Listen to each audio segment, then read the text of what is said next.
Some people have seen where God has brought you from. You don't really understand it. They don't know your story. Hello, hello, hello, and welcome to You Don't Know My Story, a weekly television show where I bring guests on and they tell you about their ins, their outs, their ups, their downs, their good and their bad. But a lot of it is good, some of it is bad, but we always bring it in to make it good. Well, I'll start off with my monologue. My monologue today is we're talking about the war over in Ukraine. You know what, I got to give them people some credit. They holding their own against the Russians. They want them to surrender. They say they ain't surrendering. They tearing up their country, but those folks are holding their own. I really hate from some of the new stuff I've been seeing, finding bodies and different things like that. And, all they're doing is creating more of a genocide than anything else. We still don't know why the Russians are over there. We still don't understand. Ain't nobody say nothing about nothing. So we really don't know why they are in Ukraine, and all because they didn't want them to be part of NATO? Come on now. That's why this world is the way it is, because so many things that are going on in this world. Well, God already said that, it's going to be wars, talking about wars and different things like that. So when that day comes, the end comes, we already know it's coming. Just don't have a time, day, or hour when it's going to happen, so I don't even worry about that.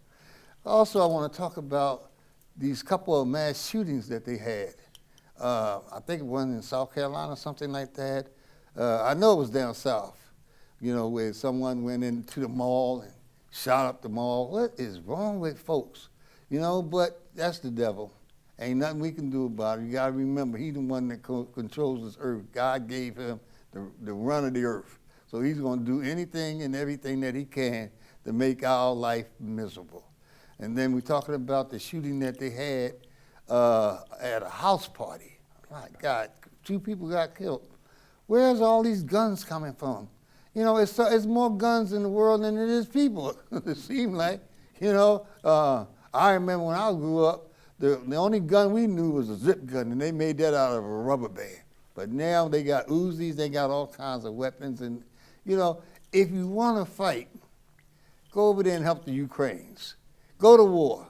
And this way, you'll see what war is truly, really about. We over here and we're killing each other. We're killing our own for whatever reason. I don't quite understand. I mean, it's not my city, so I don't know all the things that are going on. But it's just what's happening it's just a shame that it's happening that way. It was something else that I want. The pandemic, the virus. You know what? I already knew that it wasn't going to be gone nowhere, and people better understand that this thing is here to stay. It ain't going nowhere. It's going to come back in every other way that we don't understand. But the thing about it is we just use some common sense. I don't say this, and I said it one time before. People are fussing about this mandate. Well, if they wasn't mandated, maybe I would have got it.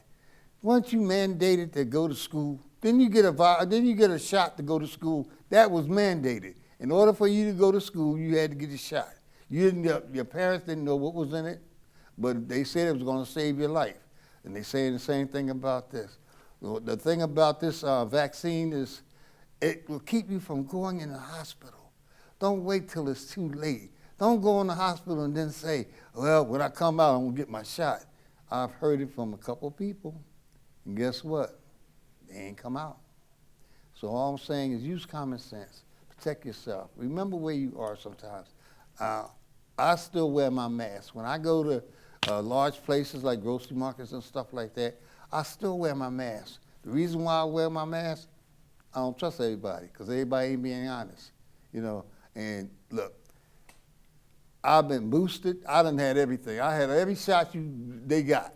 And I'll keep getting them as long as they keep putting them out there, I'm going to get them. But the thing about it is, it's not saying that I can't catch this thing. It's just like any other shot that you take. Common cold. You can take all the common cold medicine in the world, but guess what? Be around somebody with a cold. Touch what they touched after they touched it, and watch what happens. You're going to catch a cold. Same thing with this. If you're around people that are not vaccinated, you can catch it, but guess what? You're not going to get hospitalized. You're not going to.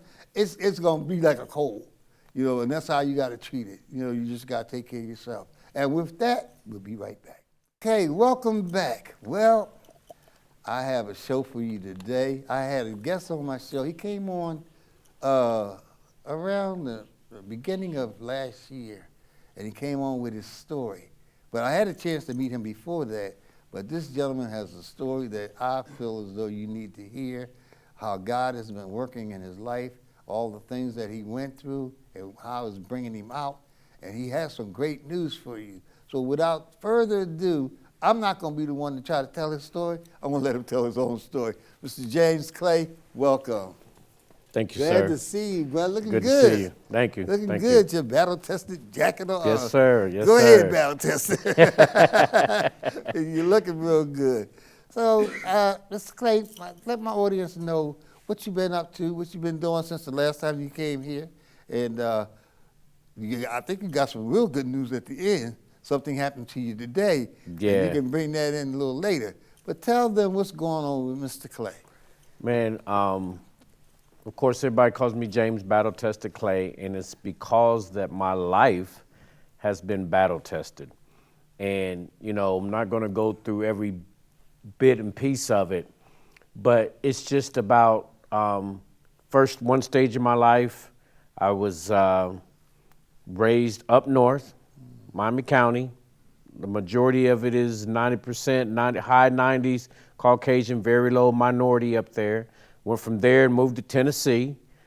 Had to learn how to chop some wood and hunt for food and, you know, make that fire, thought you knew. All of this is in my song, and I went from that All right. to the Marine Corps. Okay. You know, Marine Corps boot camp is the toughest of the toughest, you know. right.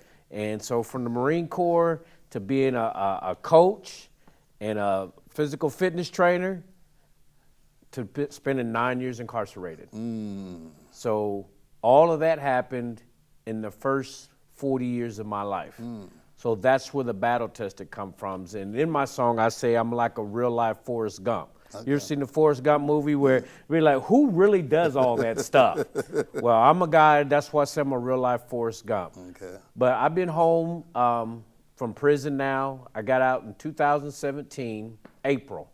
And what's kind of cool about April in 2017, that April was coined Second Chance Month.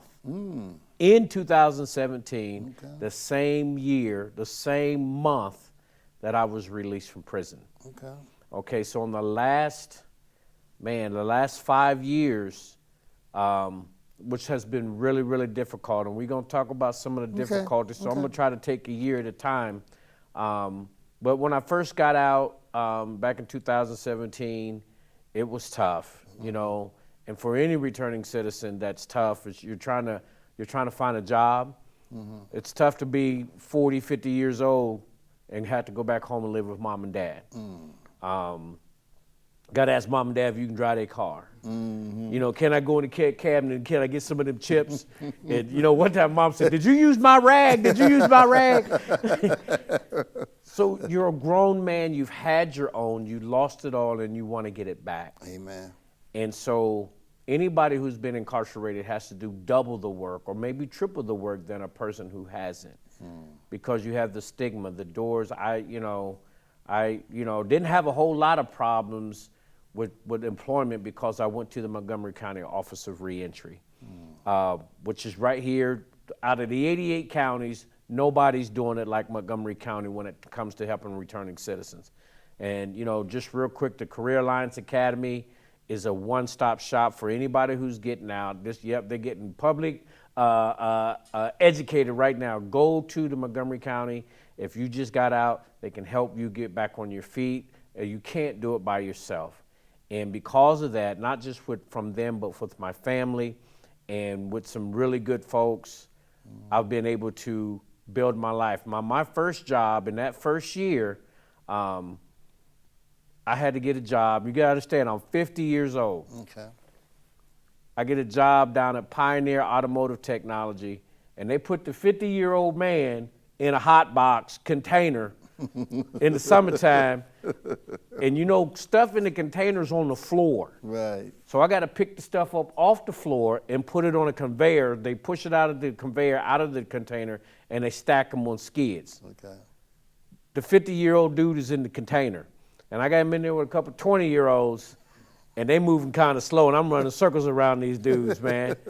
But, you know, that's how it started. And, you know, when you're behind the 8 ball, you got to show people you want to work. That's right. You got to work harder than everybody else. You got to be on time. I'm not late. You're disciplined. I had to bring a change of clothes, man. I'll be soaking wet to bring a change of clothes at lunchtime and do it again. So, but after probably a few weeks or a couple months or whatever, I think it was about 6 weeks, they asked me if I could drive a forklift. I already knew how to drive a forklift, right. so now I'm driving a forklift. They was like, man, this guy works hard. He's always on time. Maybe we can hire him. All right. So I went from being a temp to being hired Okay. in no time. All right. You know, so that was the first step of doing what I was doing. And here's the downside of it. Even though when you fill out the application, men and women, guys, you gotta check the box. And a lot of places don't have you check the box anymore if you're a felon or not. But I did. No one really questioned it. But at the same time, you don't run around and talk about it. Right.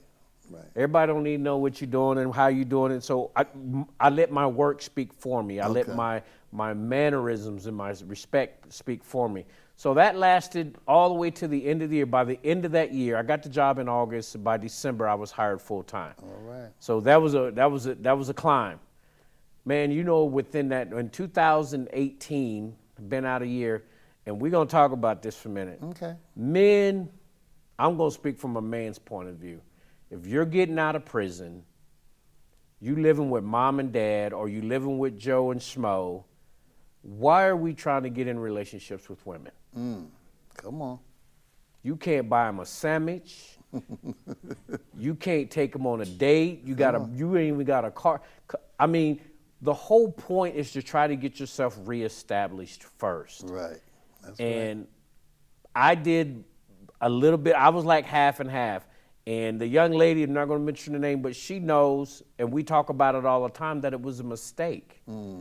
I didn't really know who I was trying to reestablish myself back in society. Okay. And even though we talked about it, what my plans were, I had to get me together. That's right. I had children that hadn't seen me. I need to rebuild those relationships with my kids. Right. I had to see if mom and dad was okay. And you try to put all that energy on building yourself, getting a job, trying to get a vehicle, taking care of your kids. When do you have time For a relationship. for a relationship? And she's like, well, what about me? Yeah. What about you? Right. And it didn't work. Right. It doesn't. And I'm still dealing with my post-traumatic stress disorder from prison. Right. Right. I mean, I'm emotionally detached. In prison, you don't share your emotions with everybody. They use that as a leverage against you. Yeah. That's true. So you jumping out, guys, you're jumping out, you're getting in these relationships, and when you ain't fulfilling what they think you ought to be fulfilling, it's gonna come back and bite you. Yeah. And a lot of women, not all women, and I'm gonna flip it too, there's guys that do it too, to women who are getting out of prison, they'll use your charges against you. Yeah. Oh, yeah. Oh, yeah. Yeah. Or I'll call you PO, or I'll start telling everybody your business. You don't need that. Right. That's true. I've experienced, other people have experienced it. And so from a man who's been through it, I'm asking you guys and giving you a suggestion, get yourself stable first. That's right. Make sure you can be that man that everyone wants you to be. Can you provide for that woman? Can you protect that woman? And can you pray for that woman? And can you profess that woman? If you can't do the 4 Ps, you might want to wait. Yeah. And you know, that's about the same thing that people that are in drug treatments and they come out, one of the first things that they try to tell you while you're going through the treatment is no relationship, at least for a year. Don't get in a relationship because all you're doing is defeating your own purpose. And see, we get into those relationships, like you said, you know, we haven't even established our own self yet. Well, we talk about taking care of somebody else. Like you said, I can't even buy you a sandwich. Right. You know, how I'm going to do all the things that a man is supposed to do for a woman when I still ain't got me together? I got to get me together before I can do anything for anybody else. But a lot of people, but you know what I think it is? I think it's that need, It is. you know, that need to, That human need. yeah, yeah. That connection, that companionship, that it's not good that we should be alone, but I understand that. But if two broken people get together, they broke. That's right. You They got broke. that right. They broke mentally, Spiritually. financially, spiritually. You broke. That's right. And you know, there's two people. It's like you got a leg missing, they got a leg missing. You trying to walk together. You're right. You're we, right. we can build this together. We ain't got Yeah. nothing to build with. Right. You know what I'm saying? So that whole year, man, that whole year was rough. You know, helping mom and family and trying to get established, it didn't work. Yeah. And so by 2019, I had to get a bigger place because mom and dad needed to come stay with me for a while. Right. And a lot of people that knew my dad had he had a hip surgery. Right. And after the hip surgery, they found out the next morning he wasn't responding right. Right. So this is all in 2019. He had to have, they did a scan and found out that he had a tumor on his brain. It had probably been there 10 years. Wow. And so they needed help. Yeah. And so as a son, trying to do what I said I was going to do, I had to go get a bigger place, and I couldn't bring that woman with me. Right. That's right. You know, and so, but the job that I had picking them boxes up off the floor was only paying me $12.93 an hour. Yeah. That's not going to pay for a house and some cars. You got that? And you know what's crazy? I kind of felt, you just know when something about to go down. Yeah. We was having them little meetings in them company meetings, and they Yeah. was talking kind of. I'm like, they about to get rid of us. Oh, wow. So I went back to the Montgomery County Office of Reentry and said, hey, I need to help me get a CDL license. Okay. And I went through the WHEO program at Ohio Means Jobs, went to trucking school, and man, I got a CDL license. Don't you know the month after I got my license, they laid me off, walked me out the building. Wow. And I'm smiling the whole way because I've seen it coming. You see it coming. They was like, you sure taking this off a light? I said, because I got gold in my pocket now. Them Amen. CDL Class A's is gold. You can get a job anywhere. There's 80,000 jobs available. If you need a job right now and you don't have a whole lot of responsibilities, everybody can't handle that road. Right.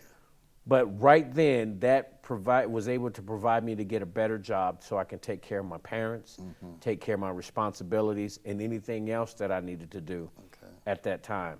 So around 2019, the end of 2019, let me back up a little bit. So when I got out of prison, when people leave prison, they be like, I'm gonna write you, I'm gonna write you, I'm gonna write you. And you get all these names and numbers and you say you're gonna write. Man, it don't take but a couple months and you done forgot about everybody in there. One is, to be honest, life is moving fast out here. Right. And to be able to sit down and say, hey, what's going on, that's rare. Yeah. But I made a commitment to them guys because I was a leader inside. I was a community leader. I was helping guys get their cognitive and their transformation to change so we don't have to be the same person when we walk out. All right. I did that for 7 years. So when I left, I took about 50 names, put all of them on a sheet of paper. Cortez, man, listen, I come home, I was writing 50 letters a month. Okay. You know, so that's about a letter or two a day. And it wasn't real long letters, but it had to be personal. I couldn't write one letter and copy it, then that ain't no relationship. So I would write short letters, and within 2 months, maybe 3, that's 150 letters. Can you imagine 150 letters from one guy floating around the prison? That's a red flag. Yeah. So the CEOs was like, What's up who's with James that? Clay? Who's this PO? Right. PO called me and said, you can't do that. Yeah. And trust me, they read those letters. Oh, yeah. Oh, I know they did. Because there's people that get some letters and they think I was starting a riot or whatever, but they knew that I was trying to be helpful. Right, right, But my position and my supervision wouldn't allow me to do that. right. You're not allowed to do that, James. And it kind of broke my heart because I always wanted to be a man of my word, but I just, I had one other person write one guy or two and say, tell him I can't write him no more. Right. And so probably, man, I ran into a woman who was a volunteer inside the prison, and she invited me invited me to go take this program. I learned how to be a healing communities trainer. And what all that is you go into churches and other organizations and you help people learn how to accept returning citizens. Okay. What they need to do, how they need to respond. So I was invited to their church over here at Grace, and then they asked me a question in one of their meetings. They said, how can we help returning citizens? Now I'm looking at them. Right. They're all older. Right. You know, they're not going to go inside and get shook down and all this other stuff and drive an hour and a half to Right. Right. I said, let me tell you how valuable a letter is.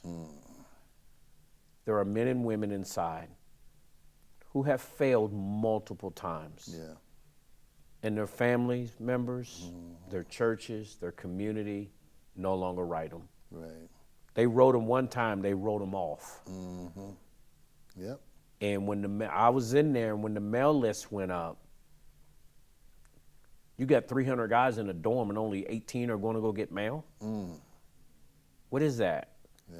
And so I saw, I watched, I listened, and I learned, and I said, that's something. That's why I wanted to write. I wasn't trying to come out here and start a letter writing program that would be statewide, but that's what happened. Right. Okay. Those five or six people at that church, we presented it to the church. People said, yeah, let's do it. It exploded.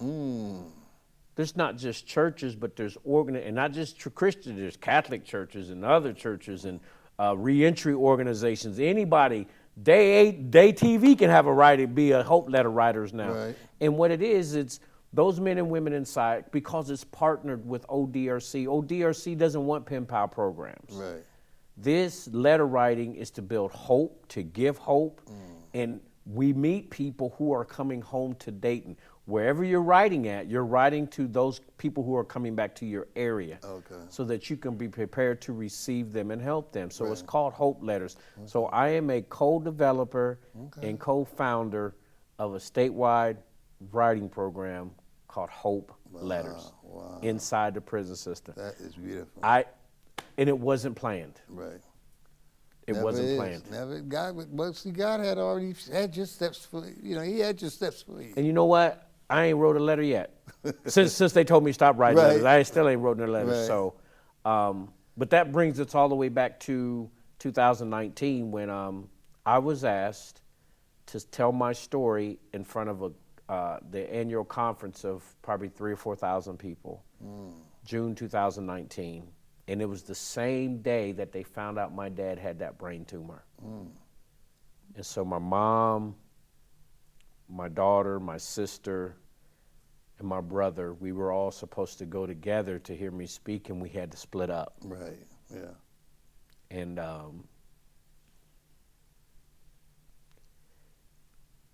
they didn't think he was going to make it. They said it's too big. And he couldn't have the surgery right away because he had just had hip surgery, so that put him in a nursing home. He couldn't remember how to play his guitar. A lot of y'all know Bishop Purdy. He couldn't remember how to play his guitar.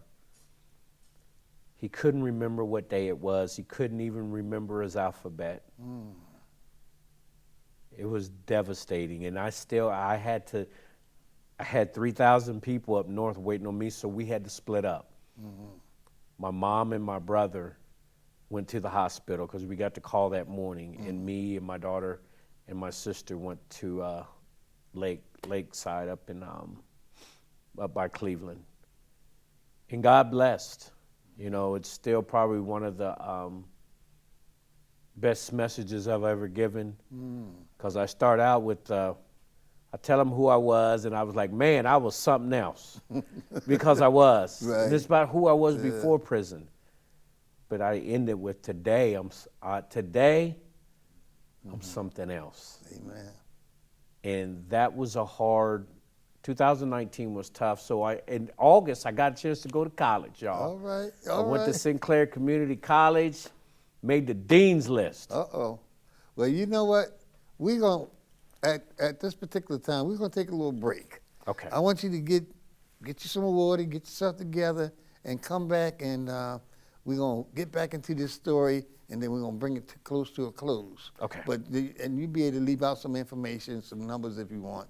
for people to be able to get in contact with you. So with that, we'll be right back. Cool. Welcome back. You know, this story is juicy. It got me sitting on the edge of my seat, so I know you're at home when you're sitting on the edge of your seat. So without any further ado, we're going to bring Mr. Clay back so he can finish this story. Mr. Clay. Yeah, so like I said, I decided to go to college and made the dean's list, straight A's, just like I was when I was a little kid. I was proud, got my dean's list letter. And then so signing up for the next year, but y'all know that was December 2019 when I made the dean's list. Pandemic hit, changed everything. So I couldn't, when it was time for me to go back to school in January, because I was a felon, I got booted out of the class. And I was told, and it was told a little bit too late that you can take a class online, but there were no classes available. And so I had to drop out of school because if I only took one class, that meant I had to pay for myself. Right. So my goal is eventually come back to school. I was just proud that I had went back and made the dean's list. But when that pandemic hit in 2020, it not only made people physically sick, it made a lot of people emotionally sick. And there was so much death in 2020. I can't imagine. One of my guys that I used to work with at Pioneer, he committed suicide in February. And my best friend's son, one of my closest friends' son, he was my best friend, his son committed suicide. And I just couldn't imagine it. And that Christmas, right before that January, my biological father was never really in my life. And I decided I wanted to know if you got to know where you're from. Right. That's right. I found out that I ate like peppermint, Starlight peppermints. There were so many things that I had that was like him.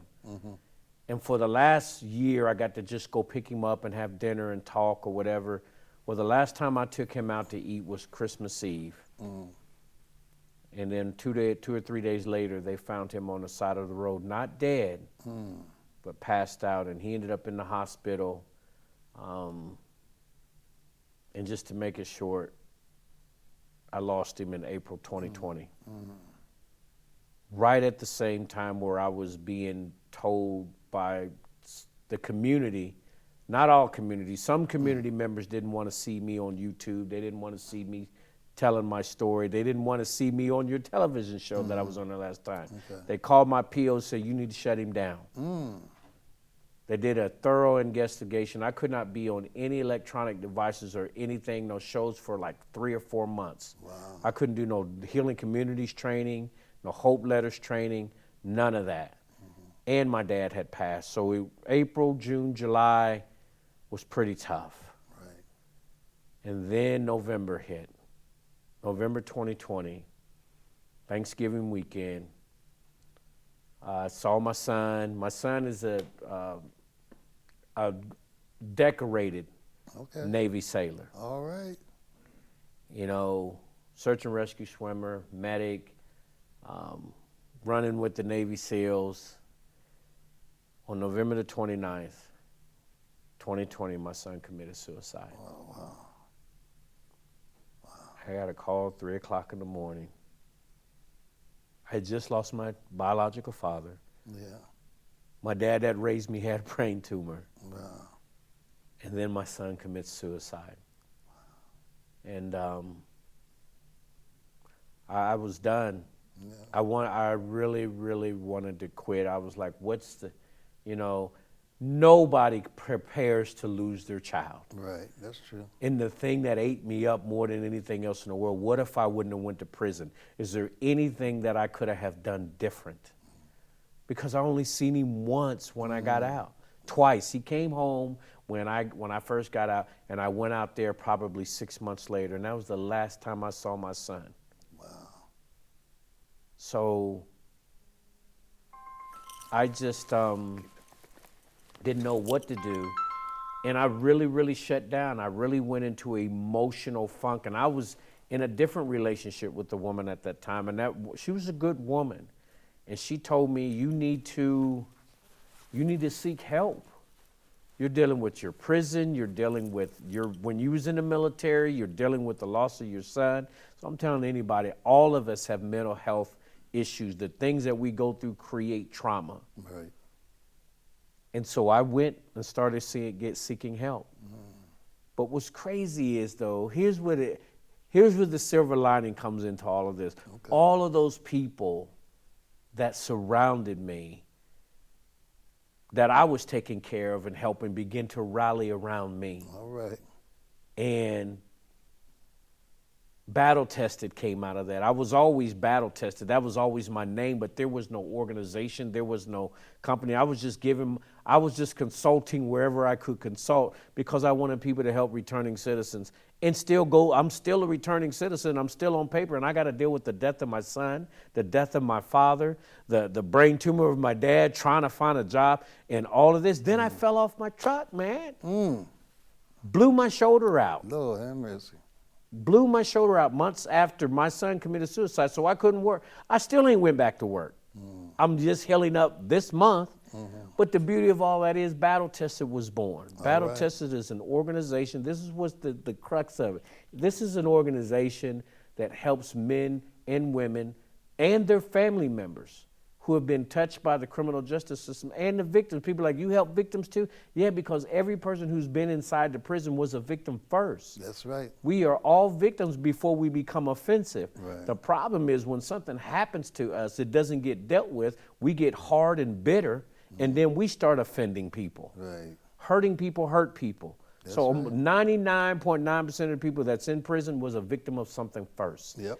And so I created this organization to start helping. Yes. We got battle-tested bags. You've seen the show with Real Talk with Tina Mobley. Yeah. 3 sets of clothes, 3 sets of underwear, socks, shoes, and this is all new stuff. Nobody wants no used stuff. That's when you're right. starting a new life, you need new clothes. You need new stuff. That's right. The old things has passed away, and all Amen. things That's is new. right. Everything is new. So when that brings dignity and that brings Yes, pride. it does. It and does. we got a bag that's custom made, and ain't nobody got a bag like Come that. on now. We got our own clothing line. Right. What's the point of the clothes and the bags? First, you got to generate your own money if you're a nonprofit. Yeah.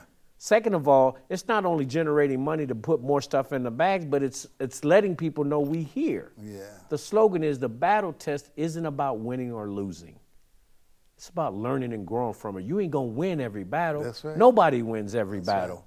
And so Battle Tested is here. And inside of that, we have a speakers bureau. We let men and women tell their story. I'm tired of people reading a rap sheet and saying that's who they are. Right. Let them stand in front of you. Let them give them a microphone and let them tell who you are. Who they are. That's We have right. a wellness check. Every week we get on Zoom or we meet in person. Are you okay? Are you okay? What's the best part of the week? Because most people ain't got nobody to talk to. Right. That's true. Man, listen, there's so many things that are going on that are happening to help create a community for those men and women who've been incarcerated, their family members and those victims. And I just wanted to change the narrative. Everybody in prison, most people in prison made a mistake. They're not monsters. Yeah. And so what's the ultimate of all of this, yesterday Yeah.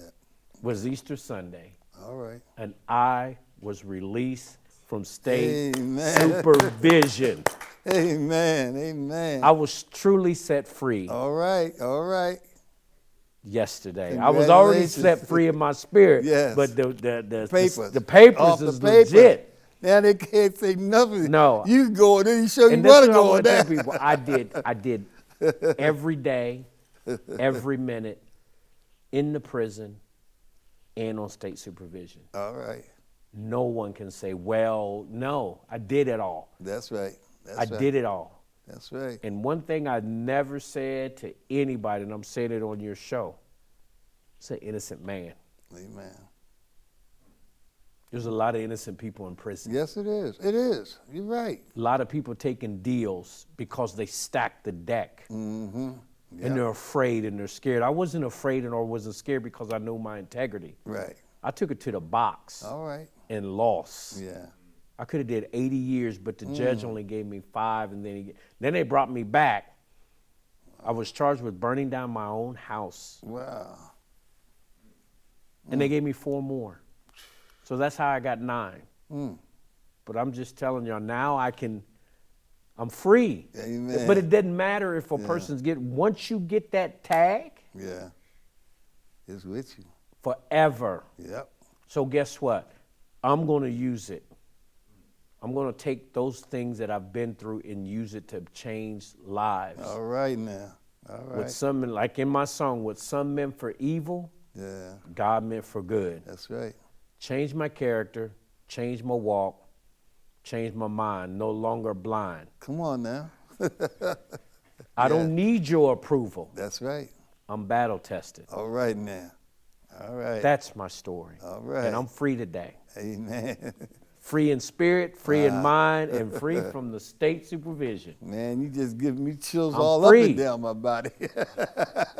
That's my story. Yes, sir. Yes, sir. And what a beautiful story. I mean, I'm sitting here, brother. I mean, I'm gonna let you know. You give me chills.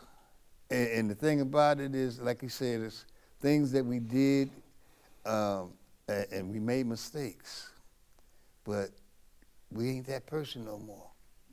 We're a better person. God had already had plans for us. He had plans for us to go through what we went through, whether we were innocent or were guilty.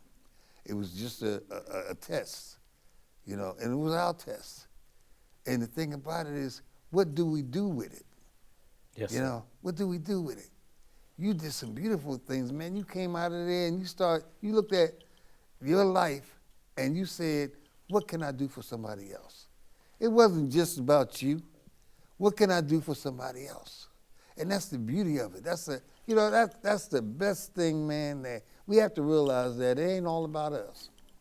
That's right. It's about who can we help. God had already set in motion our plans, what we were going to do, what's going to happen.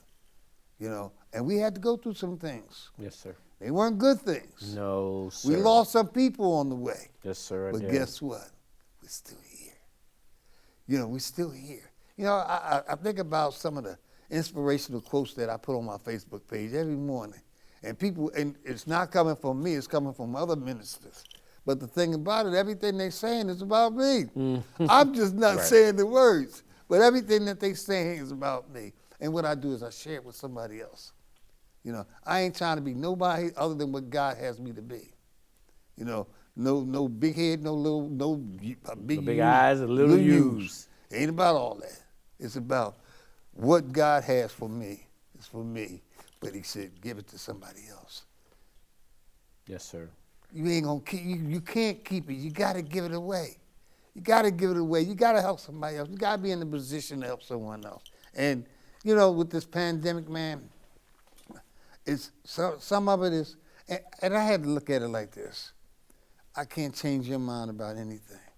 All I can do is do what I got to do for me.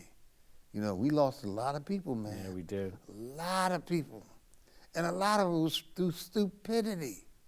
You know, listening to somebody else. Listen to somebody See, else. my thing is like this. You know, I'm not taking you. You're a man like me. You don't have no more than what I have. You're not a scientist. You don't know anything about anything. There's so much stuff that's going on in this world today, man. There's stuff going on around us right now. We can't see it, but it's going on. But the thing about it is God opens our eyes to certain things. Some things we can see, some things we can't see. But some things, man, just takes common sense. That's all it takes. That's it. We're so busy, man, trying to fight the bad fight instead of fighting the good fight. Right. Just imagine if we were anything like China. China shut down a whole city, Man. locked them all up, put them all in the house, and told them you can't come outside. It was for real, because they knew exactly what it was. And we keep saying this thing came from China. This thing came from China. This thing was in existence long before China. But if it wasn't for China, whatever mistake they made, and it was brought out, that's how we got it. But the thing about it, read the Lysol bottles. Read some of that stuff that's on some of your detergent bottles and different things like that. It tells you the coronavirus been here. It's been here. But see, we are so laid back in our society that we don't take heed to stuff. Then you got stupid people, and I hate to call them, I call them what they are, stupid people. Come on TV. We had a president that said he wasn't taking it. If your own president tell you he ain't gonna do something, naturally you got these other liberal people that's going behind him. And guess what? Didn't he catch it? Yeah, sure did. Then he go on tell, and see the thing about, and I pay attention to people. The thing about it was the man went on there and said something about a booster. Why you get the booster if you ain't get the shot?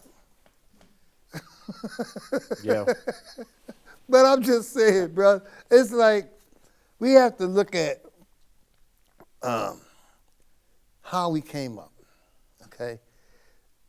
People keep talking about this mandated. If things wasn't mandated, I might consider it.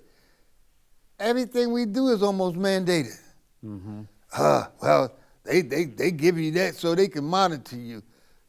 Bro, you got a cell phone. They're already monitoring. They you. already monitoring you. If they need to find you, they gonna find you. They gonna find you. They ain't gotta put nothing in you to find you.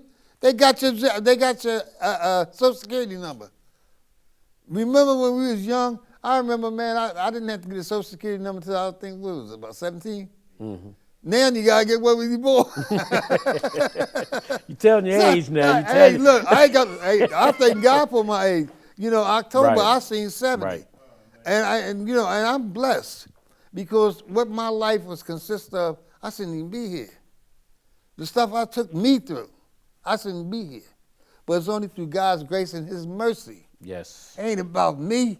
If it was about me, He would have took me a long time ago. Because That's I right. asked Him, I said, what is it about me? Why you? Why am I still Yeah, here? why you still holding on to me when there was other people that was better than me? Yeah. Because He had a plan, and He still has a plan. I don't know what His plan is. I stop saying, Lord, why me? And like I tell people, it's a journey. I don't look for the end game. I plan for the end game, but I don't know how I'm gonna get from here to here. I just do what I do what I need to do in this moment. Yeah. Do what's right in this moment. That's right. Well, Mr. Clay, before we leave, we have a young man that's going to come on and he's going to sing one of his beautiful songs. And he kind of put it in my ear, my spirit. He said, what you just talked about is what his song is about. We didn't even know till you start talking about it. But see, this is how God works. You know, it ain't about us. That's right. It's about Him and His plan, whether we realize it or not. So we're going to take another break. After the break, we're going to come back with Mr. Richard Davis, and he's going to sing one of his beautiful renditions of one of his songs. After that, I'll give you a chance. We're going to meet, and you'll be able to leave a couple of numbers if you want to, and let people know how they can get in touch with you. Okay. So with that, we'll be right back right after this. Okay. Well, we're back. Now, before we end the show with Mr. James Clay, battle-tested Clay, I have a young man that's, matter of fact, he's one of my actors in my upcoming stage play, The Pandemic. And he's coming on with a beautiful redemption of a song that he's going to sing. He's going to sing it a cappella, and without further ado, Mr. Richard Davis. Good afternoon, brothers and sisters. By God's grace and mercy, we are here today, and we're thankful. I want to acknowledge my respect for Battle Tested. You know, it's great, man. God bless you, and I hope this song encourages you. It's called Nobody Loves Me Like You. It says, you brought me through the hard times of my life when I didn't know where you were. You came down inside.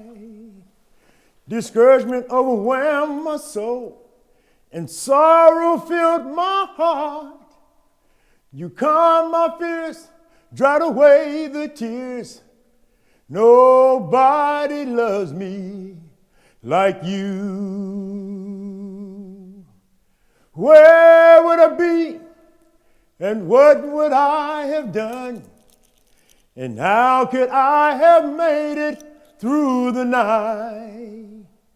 You put up with me when I was wrong, all right. Nobody loves me like you. Oh, Lord, where would I be? And what would I have done? And how could I have made it through the night? You put up with me when I was wrong, all right. Nobody loves me like you. You, Lord, nobody loves me like you. Amen.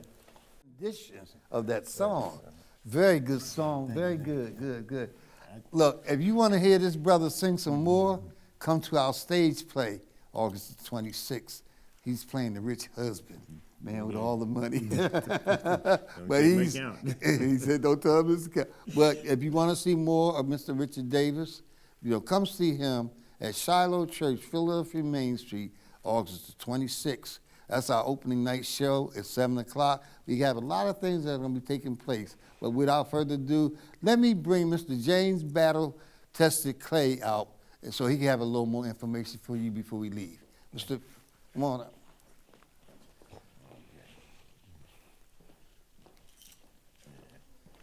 Yeah, Mr. Clay, I want to thank you so very much for coming on our show. Your story touches my heart, and I'm sure it touches a lot of people's heart. Look at that camera right there, Mr. Clay, and just tell people how it is that they can get in touch with you if they need help, what it is that you can do for them. So if you want any help from James Battle Tested Clay, my website is www.battletested5889 That's www.battletested5889i5.com. You can also email me at info@battletested5889i5.com. You can call. We have a line. This is 937-815-1725. And if you can't get it through none of that, you can always come down to Grace United Methodist Church. I'm there almost every day or every other day. Or you can call there and they can get a hold of me as well. There's many ways for you to get a hold of me. If you know someone who's been incarcerated and they're getting out, please let us know so that we can be of service to them. Because I know and we know what they're going through. And one more thing, we also have about a book coming out called Battle Tested, and it's about everything we discussed in those last 5 years. And me and my brother, Minister Leroy Pirtle, have music out. We have a CD out. It's on all the mainstreams. You can look up this shield over here, Battle Tested. You can look that shield up and type in Battle Tested, James Battle Tested Clay on Pandora, iTunes, Spotify, all your main things, and you can listen to the songs that speak about what Battle Tested. All right. Let's come out. Let's support Mr. Clay and everything that he's doing, especially for people that are just coming home, and having a rough time. Let's make it a little bit easier for them. And one more thing, I want to tell you a little bit about our upcoming stage play, The Pandemic. August the 26th, Shiloh Church, Philadelphia Main Street. We have tickets on sale right now. Somebody's ordering a ticket. Somebody ordered tickets already. I love it. April the 1st through May 31st, general admission tickets are going to be on sale. In order to find out that, I don't like to put information like that on the air because we are a nonprofit. So, but you can call 937-401-0585 or 717-344-1748, and we can give you all the information you need to know about arranging tickets. We got all kinds of specials going on because we want you to come out to see this play. This play is going to touch you from the head, top of your head to the bottom of your feet. So it's talking about this pandemic, what we went through the last 4 years. So we have a family that's going to be bringing this to you. So please, August the 27th is our closing show. That show will be at 4 o'clock. We have a we have a special time for you to come in. Doors open up at 2 o'clock. Show is at 4. Make sure you're in your seats by 4 o'clock because once that door closed, you can't get in until intermission. So please come early. We have a lot of things that's going to be going on. We have vendors. We have all kinds of things that's going to be taking place. So please, please, please come out, support this stage play, Make a Star Productions.